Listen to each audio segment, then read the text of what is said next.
whiteness, if you know the history of the whole concept of the white race, where it came from and for what reason, you know that it was a trick and it's worked brilliantly. See, prior to the mid to late 1600s in the colonies of what would become the United States, there was no such thing as the white race. Those of us of European descent did not refer to ourselves by that term really ever before then. In fact, in the old countries of Europe, we had spent most of our time killing each other. We didn't love each other. We weren't one big happy family. The side of my family that comes from Scotland, hell, they didn't even worry about fighting people outside of Scotland. Highlanders and Lowlanders just fought the hell out of each other. What's up, guys? Welcome back to my YouTube channel. Just hope that you're doing fine wherever you are today. So I'm going to address some issue that it's important for us to understand. You know, we grew when races were already created. We have whites, we have blacks, Asians, and any other group. But most importantly, we had only one race, which is the human race. And the question on the white race and the black race, they play a major role in understanding the dynamics of races, especially when they are two opposite races, one against the other, another against the other. You know, this is something which has always been there. And this white guy tries to explain the denial that the white people have ever had, and things that they have do. We will discover whether it has always been innocently or uninnocently. Has it been deliberately? Are the suffering that black people have always gone through, the systemic racism and everything, the benefit that they get out of their skin color or the white privilege or the white supremacy that they have? I'm going to leave you to watch this video. It's going to help you make a decision to also learn to hear what he says about this issue. And I'm also going to give my commentary at the end of the video. So let's meet at the end of the video. Listen to what I say and also listen to what he say and tell me what to think about this issue. Am I right about it? How do you feel about it? But one and most importantly, if you'll be watching this video for the first time, you can consider subscribing to my channel, join my membership. Any form of support will be highly appreciated. So let's watch this video and then come back as usually do. If you know the history of the whole concept of the white race, where it came from and for what reason, you know that it was a trick and it's worked brilliantly. See, prior to the mid to late 1600s in the colonies of what would become the United States, there was no such thing as the white race. Those of us of European descent did not refer to ourselves by that term really ever before then. In fact, in the old countries of Europe, we had spent most of our time killing each other. We didn't love each other. We weren't one big happy family. The side of my family that comes from Scotland, hell, they didn't even worry about fighting people outside of Scotland. Highlanders and Lowlanders just fought the hell out of each other.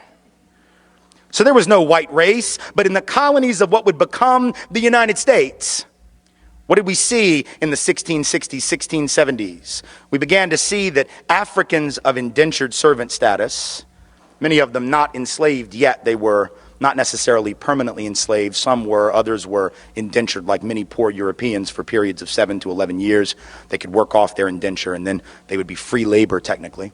Realized, as did the white indentured servants, the Europeans who hadn't even been called white yet, that they had a lot of things in common, like the fact that they were all getting their clock cleaned by the elite. And so they would get together more than our history books taught us, to foment rebellion against the elite, to try to get a better deal for themselves on the basis of economic necessity and economic justice. And what did the elite do? When you see that you're outnumbered by black and white folks who are penniless, landless, peasants, you have to do one of two things. You either have to kill them all, but you can't do that because who's going to work? Rich folks weren't going to. They had to get poor people to work. The whole point was to be a person of leisure back in those days. That was the goal, was not to work. So you couldn't kill them all. You didn't want to kill them all. You had to do the work yourself. You had to build your own levee, build your own house. No. Pick your own tobacco, harvest your own cotton. No, we're not going to do any of that. So you can't kill them, but you can co-opt them. And so the elite in Virginia, for example, in the colony, begins to give certain carrots to people of European descent, saying things like, you know, we're going to let you own a little land, not much, but just a little. And we're going to get rid of indentured servitude. Now you're free labor. And by the way, once you're free labor, you get 50 acres of land just because you're free labor, see? So we're going to cut you in on this deal. We're going to let you enter into contracts. We're going to let you testify in court. And here's the best of all. We're going to put you on the slave patrol to keep those people in line. right? The idea was you're still going to get your clock cleaned. We still don't like you. We still aren't going to really empower you or change your economic subordination, but we're going to make you honorary members of this team, and you're going to help us keep those other people down.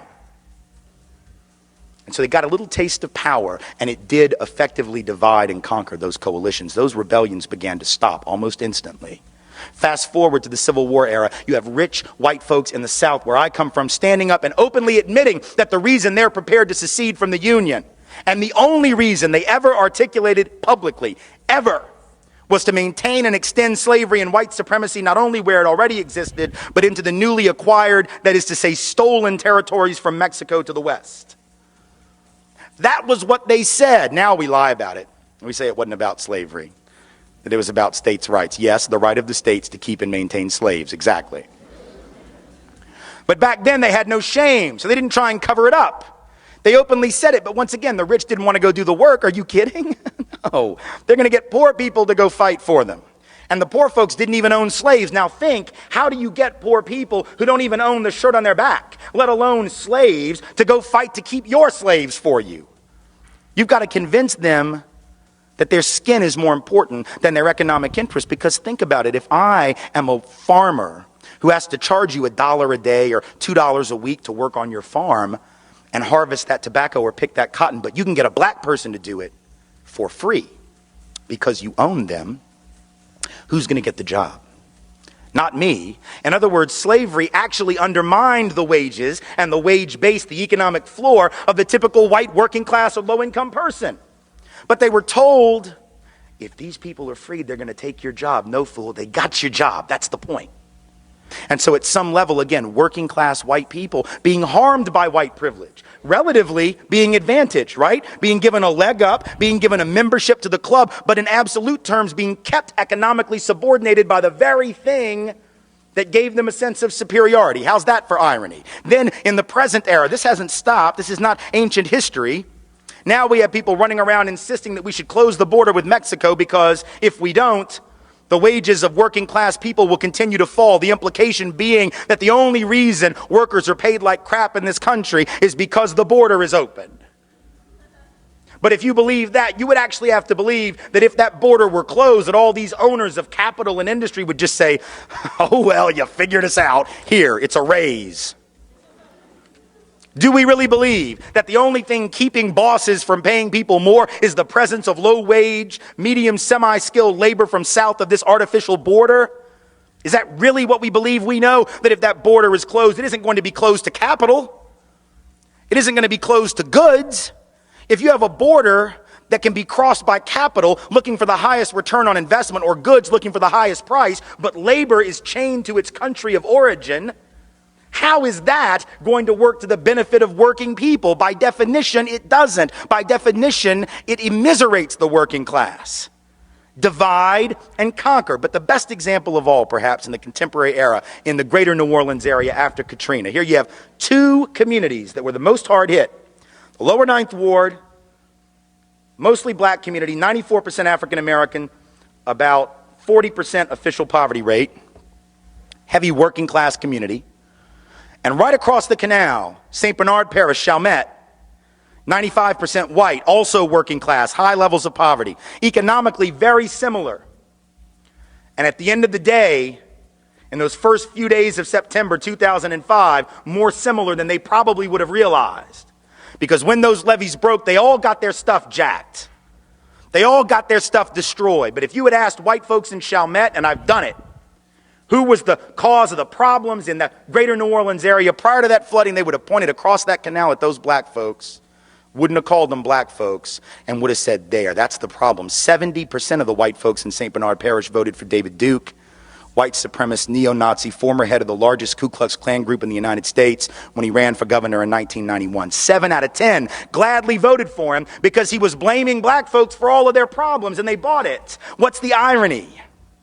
The irony is that while they were blaming black people for their problems, while they were blaming black people for the conditions of the greater New Orleans area in which they lived, nobody was paying attention, least of all they, to the fact that these white elite politicians, either in Baton Rouge or in Washington, whose job it was to secure those levees, to make sure that levy funds were spent in the proper way and that they were spent at all, those mostly white and mostly elite politicians did nothing. At the end of the day, it wasn't just the black folks in the lower ninth ward they didn't care about. They really couldn't have given a rat's ass about those poor and working class white folks either.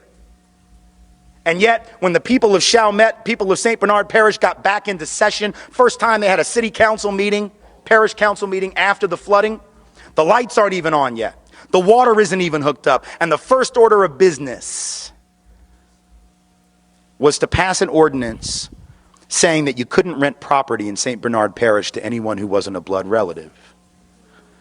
Now, I'll leave it to your imagination as to why you'd want to pass a law. That law had never existed before. But now that it's been emptied out and you don't know who might come back, that's a damn good way to keep black people out, isn't it? Because if you're 95% white to begin with, if you pass an ordinance that says that, that's a great, you can't say no blacks need apply. You can't say no blacks allowed, but that was an ingenious way to get around the law. Now, they got caught.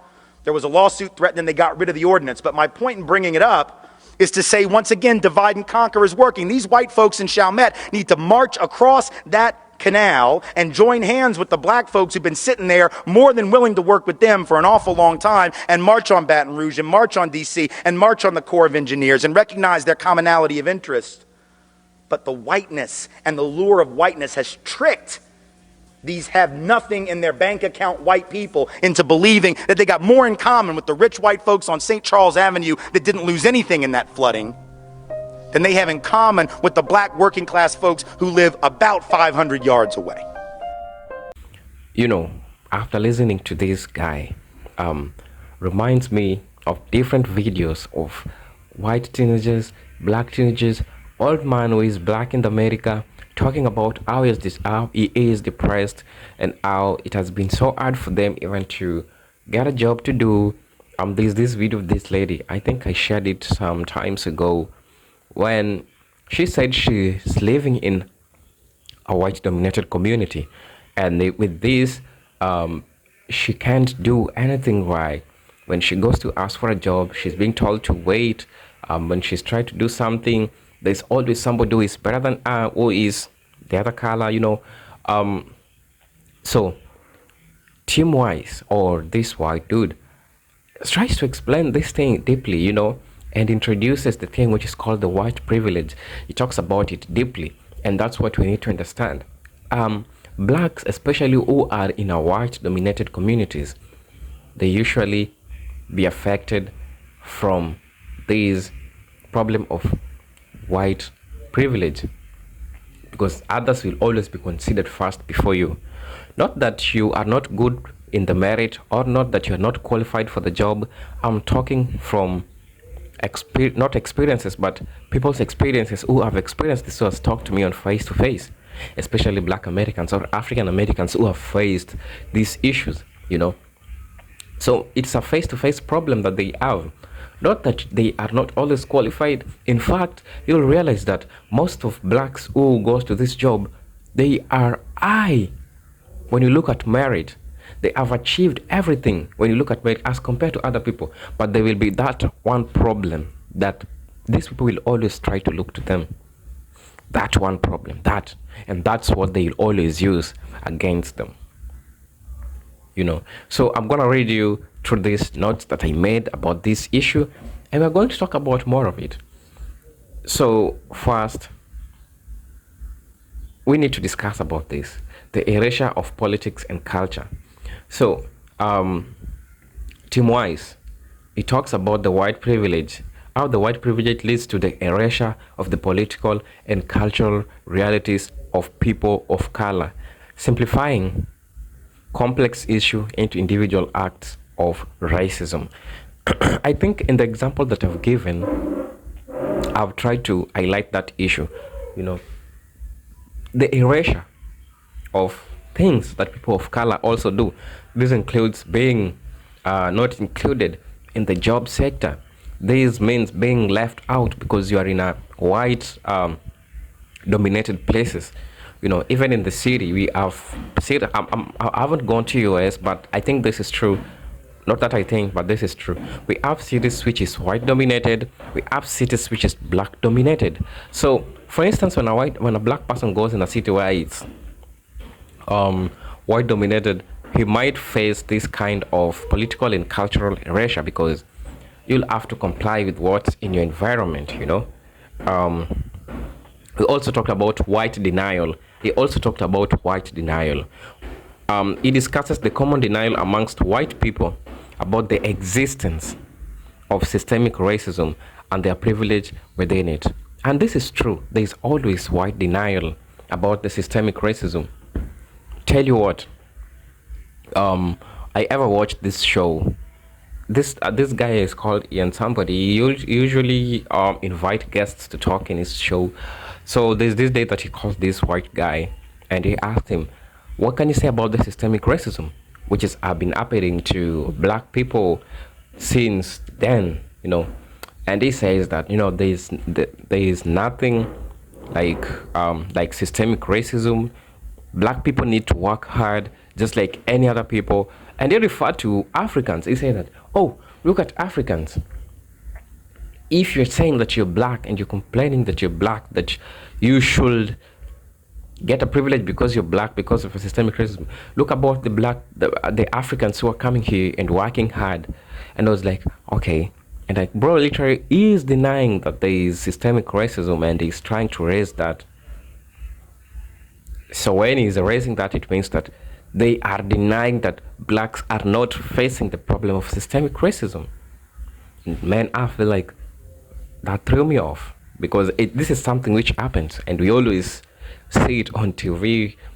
I've seen a couple of black Americans, teenagers, people in the middle age, the old age, talking about this. You know? There's also something that he also talked about. They talked about the unburdened by race. He explains how white individuals, by virtue of their race, they are often unburdened by the negative stereotypes and prejudices that affect people of color. They don't care about anything. They don't care. Take it from this guy. This is a white person who knows deeply what happens inside their community. And when he tells you that these people are so unburdened by what they do to the people of color, and that's true, it happens because they are unburdened. They don't even care about the prejudices. They don't care about the negative stereotypes that you talk about black people. They just do it, and they don't care because they know they are all covered. As usual, they are covered. He also talked about the creation of whiteness. You know, this video delves into a historical reaction of the white identity and how it has been used to justify and maintain racial hierarchies. We're growing knowing that white people are semi-gods. No, they ain't.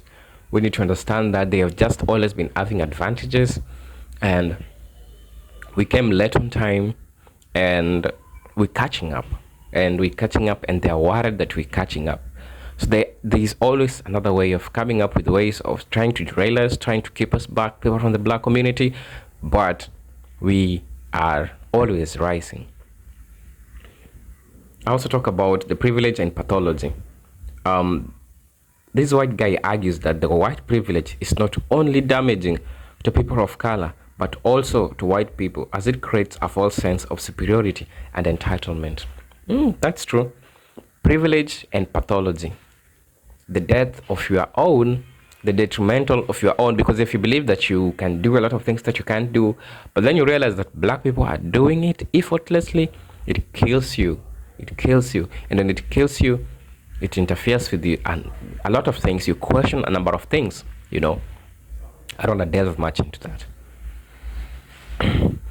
Finally, he talked about guilt and responsibility. Finally, he addressed the feeling of guilt that may arise when confronting white privilege and emphasizing the importance of taking responsibility for dismantling systemic racism.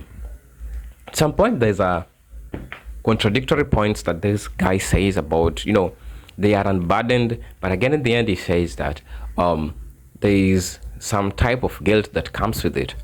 Both of this might happen, depends on the extent in which these people are indoctrined to racism. It depends on how these people are indoctrined, how their community, how their culture, how their parents have showed them the way of just trying to do these things. And I will say that I've seen white people who are guilty, and at some point there's this video that I show white folks and black folks were in the same church, and like white folks were kneeling down and just asking for forgiveness for something which happened 400 years ago. I mean, that's slavery. So at some point there are always guilt, and there's, yeah, it happens. So they're just like any human being. That's why I told you we have one race, which is the human race, and consciously, whether you've been lied to about your race, there's one something which is universal, the human race, and they have to be guilty and they feel guilty about it. So it's something that happens. So guys, tell me what you think about this video in the comment section. I'll really appreciate if you engage with me in the comment section. Tell me how you feel about this video. Make us learn together. If you're watching this video for the first time, you can consider subscribing to my channel, join my membership. Any form of support will be highly appreciated. Until then, let's meet on the next video. Peace, love, and harmony. Salute, and peace be with you.